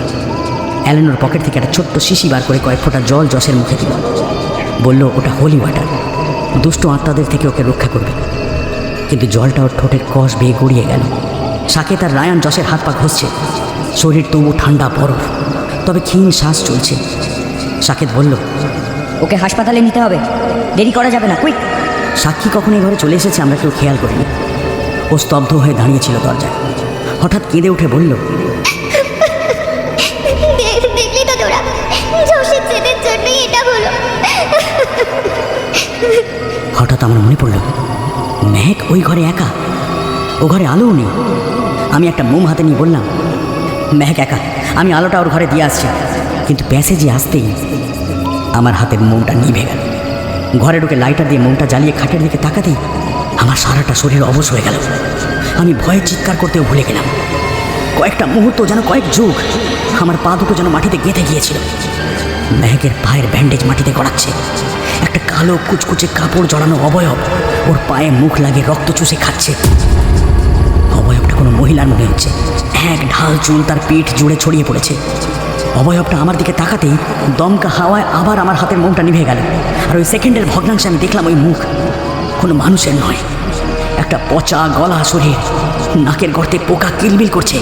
চোখ নয়, দুটো আগুনের গোলা, আর জিভটা অনেক লম্বা, ছুঁচলো টকটকে লাল, ঠোঁটের কষ বেয়ে টপ টপ করে রক্ত ঝরছে। আমার দিকে জ্বলন্ত দৃষ্টিতে তাকাতে আমি এক বিকট চিৎকার করে লাফালাম ওটার দিকে। কিন্তু আমায় যেন কোনো অদৃশ্য শক্তি হাওয়ায় উড়িয়ে দিল। আমি আমার লকেটটা চেপে ধরে ঘরের মেঝেতে লুটিয়ে পড়লাম। সে রাতে সাকেত, রায়ান, অ্যালেন আর সাক্ষীর জন্য প্রাণে বেঁচেছিলাম আমি। মেহেক আর যশকে বাঁচাতে পারিনি আমরা। যতক্ষণে লোকজন ডেকে ওদের হাসপাতালে নিয়ে যেতে পেরেছিল সাকেত আর রায়ান, ততক্ষণে ওদের শরীর ঠান্ডা হয়ে গিয়েছিল। আমাদের একটা ছোট্ট জেদের বসে সব শেষ হয়ে গিয়েছিল সেই রাতে। 1.5 দিন পর বহরমপুর হাসপাতালে আমার যখন জ্ঞান ফিরেছিল, তখন ওরা নেইয়ের দেশে চলে গিয়েছে। সবটাই আমি শুনেছিলাম রায়ান আর সাকেতের মুখে। হাসপাতালের বেডে শুয়ে ছুটি হওয়ার পর আমি আরেকবার যেতে চেয়েছিলাম ওই বাড়িতে। সাক্ষী পাথর হয়ে গিয়েছিল এই ঘটনায়। ওর বাবা এসে ওকে ফিরিয়ে নিয়ে গিয়েছিল পরদিন কলকাতায়। সাকেত আর রায়ান আমায় কিছুতেই জজিরার চরে ওই বাড়িটায় যেতে দিতে রাজি ছিল না। অ্যালেন নাকি আব্দুলের বাবার সঙ্গে দেখা করেছিল পরদিন। উনি যা বলেছিলেন সেটাই সাকেতদের মুখে শুনেছিলাম আমি। এই বাড়ির প্রথম মালিক রঞ্জন সেনের দাদা ছিল রূপম সেন। সে মারা গিয়েছিল ওলা ওঠা। সে সময় গ্রাম বাংলায় ঘরে ঘরে এ রোগের প্রকোপ ছিল। গ্রামকে গ্রাম উজাড় হয়ে যেত। তার বউ কাজল সে সময় ছিল অন্তঃসত্ত্বা। বৌদিকে নিকেশ করতে পারলেই সম্পত্তি ভাগ করতে হবে না, এটা রঞ্জন সেনের মাথায় ঢুকিয়েছিল তার স্ত্রী রাধিকা। প্রথমে কি সব শিকড় খাইয়ে ওর পেটের বাচ্চাটাকে নষ্ট করে রাধিকা আর তার দাসীরা। কিন্তু বিধাতার ইচ্ছায় প্রচুর রক্তপাতের পরেও কাজল বেঁচে যায়। রাধিকার বাপের বাড়ি ওপার বাংলা। সেখান থেকে এক তান্ত্রিক এসে সে সময় বিধান দেন কাজল নাকি আসলে ডাইনি। বরকে খেয়েছে, সন্তানকে খেয়েছে, এবার এ বাড়ির সকলকে খাবে। ওরা কাজলকে বিষ খাইয়ে মেরে ফেলে। তান্ত্রিকটা ছিল মহা ধরিবাজ শয়তান। অষ্টাদশী সুন্দরী কাজলের দেহটা সে চেয়ে নেয়, ডাইনির দেহকে সৎকার করবে। তাছাড়া বিষ খাইয়ে মারা হয়েছে তা জানাজানি হলেও মুশকিল।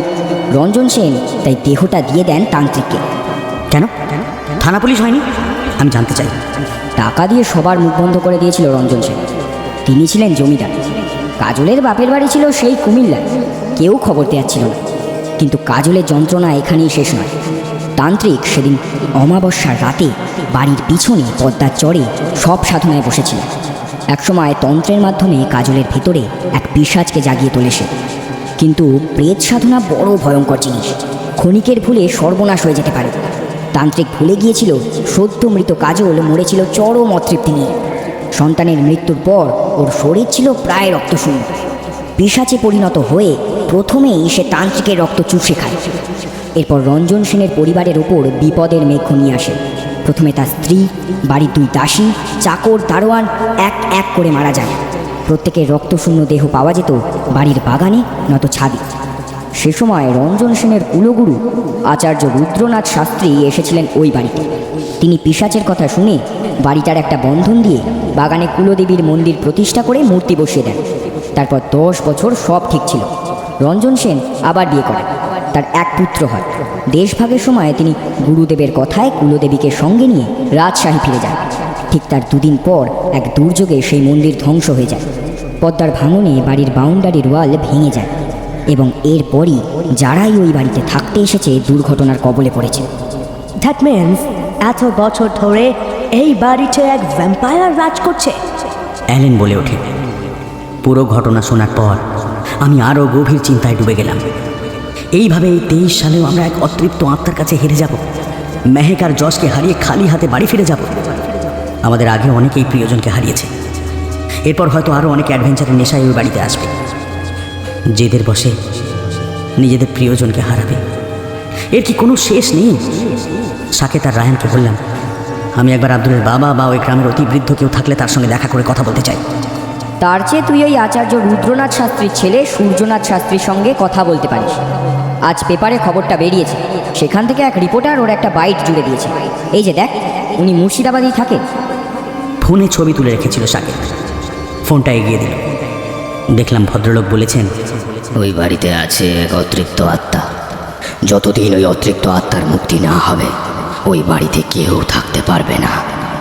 প্রায় 90 বছর ধরে সে ওখানে রাজত্ব করছে।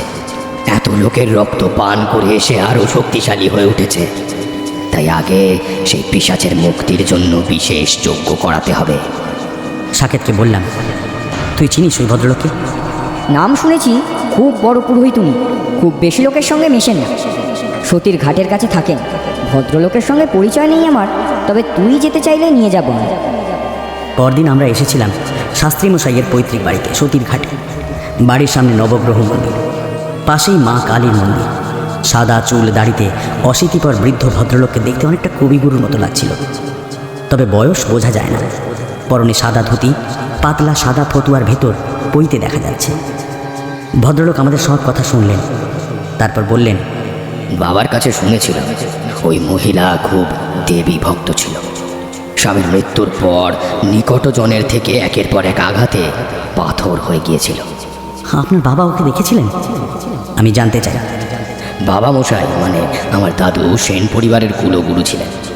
বড় বৌঠান কাজল আমার বাবা মশাইয়ের কাছেই দীক্ষা নিয়েছিল, কিন্তু প্রথমে বাবা মশাই এত কথা জানতেন না। রঞ্জন সেনের পরিবারকে সুরক্ষিত রাখতে বাবা মশাই বাড়িটায় বন্ধন দিয়েছিলেন। আমার বাবা ওখানে মন্দির প্রতিষ্ঠা করেছিলেন মায়ের। দেশভাগের সময় রঞ্জন সেন নিজের পরিবারের সুরক্ষার কথা ভেবে দেবীমার মূর্তিটা তুলে নিয়ে যেতেই পিশাচ তার শক্তি ফিরে পেয়েছিল। এরপর যারা বাড়িটা কিনেছে কেউ আর কোনো ব্যবস্থা নেয়নি, তাই এত মৃত্যু মিছিল বেড়েই চলেছে। আমি আমার সবচেয়ে কাছের জনকে হারিয়েছি। আমি চাই আর কেউ যাতে ওই পিশাচের বলি না হয়। ওর মুক্তির ব্যবস্থা করুন আপনি, তার জন্য যা প্রয়োজন ব্যবস্থা করব আমি। কিন্তু বাবা, সে বড় কঠিন কাজ, এক বিশেষ যজ্ঞ করতে হবে তার জন্য। আমার বয়স হয়েছে বাবারা, দেখো হয়তো তোমরা বুঝতে পারছো না, কিন্তু আজকাল এত বড় যজ্ঞ করতে সাহস পাই না। এসব যজ্ঞে এতটুকু ভুল হলে হিতে বিপরীত হবে। আমি নিজেকে নিয়ে ভাবিত নই, যখন ডাক আসবে যেতে হবে, কিন্তু তোমরা আমার ভরসাতে। ঠাকুরমশাই, আর তো কোনো উপায় নেই। কে করবে তবে এই যজ্ঞ আপনি বলুন। আছে একজন, সে আমার পুত্র তুল্য। দক্ষিণেশ্বরের কাছে তার আশ্রম, শ্রী অরবিন্দ আচার্য। ও আমার দিদির একমাত্র পুত্র, বাবা মশাইয়ের স্নেহধন্য। সে যদি রাজি হয় তবে হতে পারে। আমি আবেগে কেঁপে উঠেছিলাম। ঠিক শুনলাম তো? আমার বুকের লকেটটা স্পর্শ করে বললাম, পৃথিবী গোল বোধহয় একেই বলে ঠাকুরমশাই। ওর আশীর্বাদের জোরে সেদিন আমি বেঁচে ফিরেছি। উনি আমার মায়ের গুরুদেব। আমি আজকেই ওনার কাছে যাব, এখনই যাব। যেতে হবে না বাবা, অরবিন্দ কাল সকালেই আমাদের এখানে আসবে। পরদিন অমাবস্যায় মায়ের বিশেষ পূজা হবে আমাদের পারিবারিক মন্দিরে। তবে অমাবস্যা লাগবে কাল রাত 12:30টায়। কাল রাতে সেই যজ্ঞ হতেই পারে ওখানে। আমার দু চোখ জলে ভরে উঠেছিল। মেহেক যশ, এমনকি আমাদের এত বড় ক্ষতি যে পিশাচ করলো সে তাহলে মুক্তি পাবে। এবার মুক্তি পাবে অপঘাতে মৃত সেই সব আত্মারা যাদের মৃত্যু হয়েছিল ওই অভিশপ্ত বাড়িতে। পরদিন বেলা 11টায় আবার এলাম শাস্ত্রীজির বাড়ি। গুরুদেব সকালেই এসে গিয়েছেন। আমায় দেখে বললেন, সব শুনেছি আমি বুঝতে পারিনি বিপদ এইভাবে আসবে। আমি করব এই যজ্ঞ। মা মামনি সব ব্যবস্থা করছেন। রাত 10:30টায় আমরা যাব নবাবপুর, জজিরার চরে, ওই অভিশপ্ত বাড়িতে। আমি বললাম, আমার 3 বন্ধু যাবে আমার সঙ্গে, ওরাও সেটা তো এই বাড়িতে ছিল। উনি গম্ভীর স্বরে বললেন, কাজটা কিন্তু খুব কঠিন। আমি যখন যজ্ঞে বসবো, পিশাচ চাইবে যজ্ঞ পণ্ড করতে, নানাভাবে বাধা দেবে। এ যজ্ঞ একবার যদি শুরু করি, শেষ না করে আমি উঠলে আমার মৃত্যু অবধারিত। যজ্ঞ চলাকালীন সে তোমাদের ভয় দেখাবে। আমি ওদের দেহ বন্ধন করে দেবো, আর 3 জনকে 3টে তাবিজ দেব, তা যেন কোনোভাবেই হাত থেকে না করে। শাস্ত্রী মশাই বললেন। আমি একটু ইতস্তত করে বললাম, কাল আমার সঙ্গে যে বন্ধু এসেছিল সেই বন্ধু কিন্তু মুসলিম, আরেকজন বন্ধু আবার খ্রিস্টান, বিদেশ থেকে এসেছে সে। ওরা দুজন যজ্ঞে থাকলে আপনাদের কোনো অসুবিধা হবে না তো? পীরের দরগার মাটি, শ্মশানের পোড়া কাঠের গুঁড়ি আর নবগ্রহ মন্দিরের ফুল, দেবী মায়ের যজ্ঞের ছাই দিয়ে কবচ তৈরি হবে। মায়ের কাছে হিন্দু মুসলিম খ্রিস্টান দেশ বিদেশ কোনো ভেদই নেই, সবাই মানব সন্তান। ভেদাভেদ তো আমাদের মতো কিছু মূর্খরা তৈরি করে রে পাগলা, সব ভুলে যা। আরও কিছুক্ষণ কথা বলে আমি উঠে পড়লাম। আজ সাকেত অ্যালেন আর রায়ানকে মুর্শিদাবাদ ঘোরাতে নিয়ে গিয়েছে। বাড়িতে বসে থাকলেই সেই রাতের স্মৃতি ফিরে ফিরে আসছে বারবার।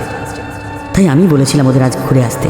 অ্যালেনের নিজের দেশে ফেরার সময় হয়ে আসছে, এদেশের কিছু ঐতিহাসিক জায়গাও ঘুরে যাক, শুধু খারাপ স্মৃতি নিয়ে ফিরবে কেন? রাত 11:30টায় আমরা পদ্মাবতী প্যালেসে পৌঁছালাম। আবদুল্লার থেকে চাবি নিয়েই এসেছিলাম আসার পথে। ও কিছুতেই আমাদের সঙ্গে আসতে রাজি হয়নি এই রাতের বেলায়। বারবার আমাদের সাবধান করছিল। আজ যেন বাড়িটা আরও বেশি অন্ধকারে ডুবে আছে। প্রথম দরজা খোলার সঙ্গে সঙ্গে একটা মরা পচা গন্ধ নাকে এসে লাগলো। আচার্যদেব বললেন, যজ্ঞ হবে ছাদে, খোলা আকাশের নিচে। সিঁড়ি দিয়ে উঠে দ্বিতীয় দরজা খুলতেই এক বদ্ধ শীতল হাওয়া আমাদের ছুঁয়ে গেল। সাবধানে সব জিনিস নিয়ে আমরা ছাদে পৌঁছালাম। তবে আজকেও কারেন্ট নেই এখানে। আচার্যদেব দুটো বড় বড় হ্যাঁচা কিনেছিলেন, তাই ধরানো হল। উনি উত্তর দিকে যজ্ঞকুণ্ড রেখে তার চারপাশে কিছু রঙিন গুঁড়ো দিয়ে আলপনা আঁকলেন। পাশে একটা ত্রিভুজ আঁকলেন। তার ভেতরে একটা গঙ্গা মাটির তাল রেখে একটা ছোট্ট ত্রিশূল পুঁতে দিলেন। তার চারিদিকে গোল করে প্রদীপ রাখলেন। একে একে কত কি বের হলো ঝুলি থেকে। নিজের আসনের নিচে কিসব ছড়িয়ে মন্ত্র পড়লেন। একটা কমণ্ডল থেকে জল নিয়ে মন্ত্র পড়তে পড়তে চারিদিকে ছিটিয়ে দিলেন। এবার লাল আর হলুদ গুঁড়ো দিয়ে পুরো যজ্ঞস্থল ঘিরে একটা ষড়ভুজ আঁকলেন। 6টা কোণে প্রদীপ জ্বালিয়ে দিলেন। এবার আমাদের 4 জনের জন্য 4টি গোল দাগ কেটে তার ভেতরে আসন পাতলেন। তারপর 3টে কবচ বার করে ওদের 3 জনকে পড়তে দিলেন। বললেন, মন দিয়ে আমার কথা শুনো। এই পিশাচ কিন্তু রূপ বদলাতে পারে। ছলনার আশ্রয় নিয়ে তোমাদের বিভ্রান্ত করবেও। তোমরা কিছুতেই এই গোলের বাইরে যাবে না, আর এই কবচ হাত থেকে খুলবে না। যাই হয়ে যাক, এই কবচ থাকতে ও তোমাদের ক্ষতি করতে পারবে না, এটা মনে রাখবে। আমি আর 10 মিনিট পর যজ্ঞে বসবো। আমার কবচ? আমি বললাম, তোমার সেই লকেটটা গলায় আছে তো, ওটাই তোমায় রক্ষা করবে। শুরু হলো মহাযজ্ঞ। যজ্ঞকুণ্ড জ্বলে উঠতেই আকাশে বিদ্যুৎ চমকে উঠল। আচমকা একখণ্ড কালো মেঘ এসে বাড়িটার ঠিক উপরে গর্জে উঠল। একটু পরেই শুরু হলো বৃষ্টি, সঙ্গে পদ্মার উথাল পাথাল হাওয়া। আচার্যদেব যজ্ঞকুণ্ডে কিছু ছুঁড়ে দিতেই দেখলাম বৃষ্টি হচ্ছে, কিন্তু ছাদের যে অংশে যজ্ঞ হচ্ছে সেই ষড়ভুজের ভেতরে বৃষ্টির ফোঁটা পড়ছে না। কি এক অলৌকিক উপায় এই অংশটা শুকনো। অ্যালেন অবাক হয়ে দেখছিল আচার্যের ক্রিয়াকলাপ। যেসব মন্ত্র আচার্য বলছেন একটাও আমার পরিচিত নয়। হঠাৎ দেখলাম মেঘ এসে দাঁড়িয়েছে ছাদের ধারে। বৃষ্টিতে ভিজতে ভিজতেও আমায় ডাকছে। আমি লকেটটা শক্ত করে ধরলাম। মেঘ আমার দিকে তাকিয়ে বলছে, কি হলো? আর কতক্ষণ এভাবে ভিজবো আমি? আয় আমার কাছে আয়। আমি চোখ বুজে লকেটটা ধরে মহামৃত্যুঞ্জয় মন্ত্র জপ করতে শুরু করলাম। আচার্যদেবের থেকে একসময় শিখেছিলাম এই মন্ত্র। চোখ খুলে আর মেঘকে দেখতে পেলাম না কোথাও। হঠাৎ মনে হলো সিঁড়িতে পায়ের শব্দ। তাকে দেখে সাক্ষী এসেছে। ওর মাথা ফেটে রক্ত পড়ছে। সাকেত উঠে দাঁড়িয়েছিল ওকে দেখে। সাক্ষী আমাদের বলল, আমি তো একটানা একাই গাড়ি চালিয়ে এলাম। তোরা আমাকে একটাবারও খবর দিসনি কেন? হ্যাঁ, কেন খবর দিসনি আমাকে একটাবারও? আমি তো জানলে আগেই আসতাম। কিন্তু তোর মাথায় কি হলো? ইস, এই রক্ত পড়েছে তো। রায়ান বলে ওঠে, উফ, আর বলিস না। সিঁড়িতে ওঠার সময় অন্ধকারে কিসের সঙ্গে যেন একটা গুঁতো খেলাম জানিস। বড্ড লাগছে রে, মাথাটা কেমন যেন ঘুরছে। দাঁড়া, আমি দেখছি। সিঁড়ির চিলেকোঠায় আমাদের ব্যাগগুলো রাখা আছে। ওখানে আমার ফার্স্ট এড কিটটা রয়েছে, নিয়ে আয়। ওখানে কোনটা তোর ব্যাগ? আয় না, আয় না আমার সঙ্গে একটু। ডাক্তারের ধর্ম মেনে সাকেত বেরোতে যাচ্ছিল। আমি চিৎকার করে সাবধান করলাম। সাক্ষী অদ্ভুতভাবে আমাদের দিকে তাকিয়ে বলল, এই কি হলো রে? হ্যাঁ, আমাকেও ভয় পাচ্ছিস তোরা? ওই লাল সবুজ ব্যাগটা সাকেতের, তুই তো চিনিস, নিয়ে আয়। ও ওই দাগের বাইরে যাবে না।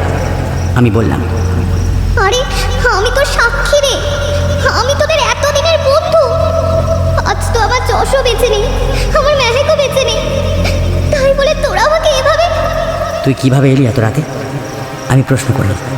গাড়ি চালিয়ে? কেন, কি হয়েছে? সাক্ষী গাড়ি চালাতে পারতো না, ওর গাড়িও ছিল না। সাকেত, বসে পড়। ওটা সাক্ষী নয়, সাক্ষী আসেনি এখানে। আর নিচের দুটো দরজা আমি নিজের হাতে তালা বন্ধ করে এসেছি। আমার কথা শেষ হতেই সাক্ষী বলে উঠল, কি জাতা বলছিস বলতো? কি জাতা বলছিস? বেরিয়ে দেখ, নিচে আমার গাড়ি দাঁড়িয়ে আছে। আরে বাবা, আমি নতুন গাড়ি চালাতে শিখেছি, ওটা আমার নিজের গাড়ি। কিছুদিন আগে তো কিনেছিলাম, জস তো সবটাই জানতো। বসে পড় সাকেত, এই গোলের বাইরে যাবি না। ও এই দাগের ভেতর ঢুকতে পারবে না, ও সাক্ষী নয়। সাক্ষী খুব অসুস্থ ওই ঘটনার পর। কালকে ওকে আমি ফোন করেছিলাম, ওর বাবার সঙ্গে কথা হয়েছিল আমার কথায় রায়ান আর সাকেত বসে পড়লো আসুন। সাক্ষী জ্বলন্ত চোখে তাকিয়ে থাকলো আমার দিকে, যেন চোখ দিয়েই আমায় ভস্ম করে দেবে। আমি শুধু হাসলাম ওর দিকে চেয়ে। ওদিকে যজ্ঞে ঘি আর কালো কালো কী সব অর্পণ করে মন্ত্র পড়েই যাচ্ছেন আচার্যদেব। আবছা ধোঁয়ায় সাক্ষীকে আর দেখতে পেলাম না ছাদে। একটু পর খটখট করে কিছু শব্দ পেলাম। খড়ম খটমটিয়ে যিনি উঠে এলেন তাকে আমরা কেউ এই বাড়িতে আশাই করিনি। শাস্ত্রীজি নিজেই এসে উপস্থিত হয়েছেন দেখে আমরা খুব অবাক হলাম। উনি এসে বললেন, তোমাদের জন্য আরও শক্তিশালী কবচ বানিয়ে এনেছি। আগের কবচগুলো ফেরত দিয়ে এগুলো পরে নাও এক্ষুনি। আপনি এসে এগুলো খুলে ওগুলো পরিয়ে দিন। আপনি এলেন কিভাবে এত রাতে? আমি বললাম, আরে ড্রাইভার নিয়ে এসেছি। কই এসো, আমার কাছে ওগুলো দিয়ে এগুলো নিয়ে যাও। ওর সাদা ধুতি ফতুয়া বৃষ্টিতে ভিজে গায়ে লেপটে যাচ্ছে, চুল দাড়ি ভিজে যাচ্ছে। রায়ান এক পা বের করতে যাচ্ছিল। আমি বললাম, খবরদার কেউ যাবি না ওর কাছে। ওটা সেই পিশাচ, শাস্ত্রীজি নয়। ভালো করে তাকিয়ে দেখ, তোরা ওর গলায় পইতে নেই। শাস্ত্রীজি সাজলেও পইতে ধারণ করতে পারেনি এই অপবিত্র আত্মা। আমার কথার সঙ্গে সঙ্গে সেই শাস্ত্রীজির অবয়ব ভেঙে চুরে তারা আসল রূপ ফিরে পেল। রাগে ফুঁসতে ফুঁসতে পুরো ছাদে দাপিয়ে বেড়াতে শুরু করলো সেই পিশাচ। ওর খোলা চুল থেকে জল ঝরছে, সেই জলে মুছে যাচ্ছে ষড়ভুজ। চোখ যেন আগুনের গোলা, সারাটা শরীরে অসংখ্য পোকা কিলবিল করছে। বৃষ্টি কমে গেল একসময়। অমাবস্যার আকাশে দু একটা তারা দেখা দিল আস্তে আস্তে। এবার পিশাচটা পা ছড়িয়ে বসে কাঁদতে শুরু করল। ইনিয়ে বিনিয়ে নাকি সুরে কেঁদেই চলল। হঠাৎ আচার্যদেব ওর দিকে কিছু ছুঁড়ে দিলেন। লাফিয়ে উঠল ওটা। তারপর খোনা গলায় আচার্যকে গালাগালি দিতে শুরু করল। আচার্যদেব নিজের বাঁ হাতে 3 আঙুল কেটে যজ্ঞকুণ্ডে কয়েক ফোঁটা রক্ত দিয়ে বললেন, যা, এবার তুই মুক্তি পাবি। এইটুকু আহুতি নিয়ে তুই চলে যাই বাড়ি থেকে। কেন যাব? এ বাড়ি আমার স্বামীর বাড়ি। আমাকে বঞ্চিত করে কে ভোগ করবে? আমার পেটেরটাকে মেরে ওদের শান্তি হয়নি, আমায় মেরেও তৃপ্তি হয়নি। মৃত্যুর পরে আমায় জাগালে কেন এভাবে? ষড়ভুজ মুছে যাওয়ায় সে অনেকটা ভেতরে এগিয়ে এসেছে। আমরা নিজেদের গণ্ডির ভেতরে দাঁড়িয়ে কাঁপছি তখন। তোর সঙ্গে অন্যায় হয়েছে, আমি সব মানছি। তুইও এতদিন ধরে তার শোধ তুলেছিস। রঞ্জন সেনের পরিবারকে ছাড়খাড় করে দিয়েছিস। তারপরেও তোর পেট ভরেনি। নিরীহ কত লোককে মেরেছিস তুই। কথা বলতে বলতে কিছু মাসকলাই আর সর্ষে ছুঁড়ে দিয়েছিলেন আচার্যদেব। লাফিয়ে উঠল সেই পিশাচ, বলল, চলে যাব কেন? এটা আমার স্বামীর বাড়ি। তোরা চলে যাবি এখান থেকে, তোরা। আচার্যদেব এবার কমণ্ডল হাতে নিজের গণ্ডির বাইরে বেরিয়ে পিশাচের গায়ে জল দিতে গেলেন। তখনই হঠাৎ সেই পিশাচ একটা হাত বাড়িয়ে আচার্যের গলা টিপে ধরল। বলল, যাব আমি, কিন্তু তোকে সঙ্গে নিয়ে যাব। চল চল তুই আমার সঙ্গে। আচার্য দু হাতে ওর হাতটা ছাড়াতে চাইছেন। হাত থেকে কমণ্ডলু পড়ে গেল। তখনই আমরা নির্বাক দর্শক, ভয়ে ঠক ঠক করে কাঁপছি। বুঝতে পারছি না কি করব। নিজেদের জায়গা থেকে বের হতেও পারছি না। পিশাচ আচার্যদেবকে তার গণ্ডির থেকে দূরে টেনে নিয়ে যাচ্ছে ধীরে ধীরে। হঠাৎ অ্যালেন কি একটা ছুঁড়ে মারল পিশাচকে লক্ষ্য করে, আর তীব্র চিৎকার করে সে আচার্যদেবকে ছেড়ে কয়েক পা পিছিয়ে গেল। আচার্য যজ্ঞকুণ্ডের পাশে ছাদের উপর লুটিয়ে পড়তে পড়তে আমায় বললেন, তোমার লকেটটা আছে, ওটা ছুঁড়ে। উনি কথাটা শেষ করতে পারলেন না, জ্ঞান হারালেন। আমি হতভম্ব। লকেটটা কোথায় ছুঁড়ব? আচার্যদেবের দিকে নাকি পিশাচের গায়ে? কি বলতে চাইলেন উনি? কিছুই তো বুঝতে পারলাম না। লকেটটা খুলে হাতে নিলাম। ওই দিনের মতো আবার গরম হচ্ছে। সেদিন এই পাথর দিয়ে বন্ধ দরজা খুলেছিল। আজ কি হবে জানি না। চোখ বন্ধ করে মায়ের মুখটা মনে করলাম। যশ আর মেহেককে হারিয়েছি ক্ষণিকের ভুলে। সেদিন যদি জেদ করে মেহেকের কথা শুনে আগেই ফিরে যেতাম, তাহলে আজ ওরা বেঁচে থাকতো। কিন্তু আজ আচার্যদেবের যদি কিছু হয়, আমি নিজেকে ক্ষমা করতে পারবো না। আমি এক লাফে আচার্যদেবের কাছে গিয়ে দাঁড়ালাম। আমার লকেটটা ওর গায়ে ছোঁয়াতেই উনি নড়ে উঠলেন। ফিস ফিস করে আমার কানে কিছু বললেন। ওদিকে পিশাচটা হাসছে, বলছে, এর ভরসায় তোরা আমায় দাঁড়াবে? এর সঙ্গে তোদেরকেও আজ আমি নিয়ে যাব। এবার এক পা করে ওটা আচার্যদেবের দিকে আসছে। কমণ্ডলুর জল পড়ে গড়াচ্ছে। আমি যজ্ঞকুণ্ডের পাশে সেই ত্রিশূলে লকেটটা জড়িয়ে ত্রিশূলটা তুলে আচমকা বসিয়ে দিলাম পিশাচের বুকে। এক চরম আর্তনাদে সে জ্বলে উঠল। সঙ্গে সঙ্গে জ্বলে উঠল পাশের শেওড়া গাছটা। আমি অবাক হয়ে দেখলাম, কোথায় পিশাচ? এক অপূর্ব সুন্দরী অষ্টাদশী যুবতী আগুনে পুড়ছে। ওর ঘন চুল জ্বলে গেল মুহূর্তের ভেতর। পুরো শরীরটা ছাই হয়ে গেল। আমি তাড়াতাড়ি কমণ্ডলু হাতে তুলে নিলাম। এখন অল্প জল রয়েছে, জলটুকু ওই ছাইয়ের উপর ছিটিয়ে দিলাম। আস্তে আস্তে পূব দিক ফর্সা হলো। এক নতুন ভোর। অরুণিমের ছোঁয়ায় বাড়িটা যেন সাপ মুক্ত হলো। কমণ্ডলুর কয়েক ফোঁটা জল গুরুদেবের চোখে মুখে দিতেই উনি উঠে বসলেন। তারপর বললেন, আজ তোমাদের মিলিত প্রচেষ্টায় আমি এ যজ্ঞ সুসম্পন্ন করতে পারলাম। এ পিশাচের শক্তির থেকেও তোমাদের বন্ধুদের প্রতি তোমাদের ভালোবাসার জয় হলো আজ। ছাইটুকু একটা মাটির সরায় তুলে উনি আমায় দিয়ে বললেন, পদ্মায় এটা ভাসিয়ে তর্পণ করে এসো। 3 দিন পর তোমায় একটা শ্রাদ্ধ করতে হবে। এখনো মুক্তি পাইনি? আমি বললাম, পেয়েছে, তবে ওর তো শ্রাদ্ধ হয়নি। ওপারে ওর কপালে আরো কত দুর্ভোগ আছে কে জানে, তাই একটা শ্রাদ্ধ করতে হবে। আমি নীরবে সায় দিলাম। উনি অ্যালেনের দিকে তাকিয়ে বললেন, তুমি আজ আমার প্রাণ বাঁচিয়েছ। কি ছুঁড়েছিলে তখন তুমি ওটা? আমাদের চার্চের পবিত্র মন্ত্রপুত জল, হোলি ওয়াটার। সত্যি, জমজমের জল, হোলি ওয়াটার আর আমাদের মন্ত্রপুত গঙ্গা জল সবই আসলে এক। আমার কুণ্ডুলুর জল ওই একই কাজ করত। যাই হোক, শেষ ভালো যার সব ভালো তার। অনন্য, তুমি ওটা ভাসিয়ে দাও এবার। গুরুদেব, আমার লকেটটা? ওটার কাজ শেষ, আর প্রয়োজন নেই। একটা অতৃপ্ত আত্মার মুক্তি দিয়ে যে পুণ্য তুমি সঞ্চয় করলে তা তোমায় সারা জীবন রক্ষা করবে। মাটির সরাটা নিয়ে আমরা সবাই এগিয়ে গেলাম পদ্মার দিকে। এবারের পেছনে একসময় নিজস্ব ঘাট ছিল, আজ নদী একটু দূরে চলে গিয়েছে। হাঁটু জলে নেমে আমি ভাসিয়ে দিলাম সরাটা। মনে মনে বললাম, যাও কাজল, কোপারের দুনিয়া সুখে থেকো, ভালো থেকো। মেহেক আর যশ, তোরাও ভালো থাকিস।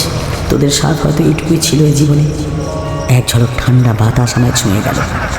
কয়েকটা সাদা বক উড়ে গেল নদীর উপর দিয়ে। ভেজা চোখে তাকিয়ে দেখলাম সরাটা হারিয়ে গিয়েছে স্রোতের টানে।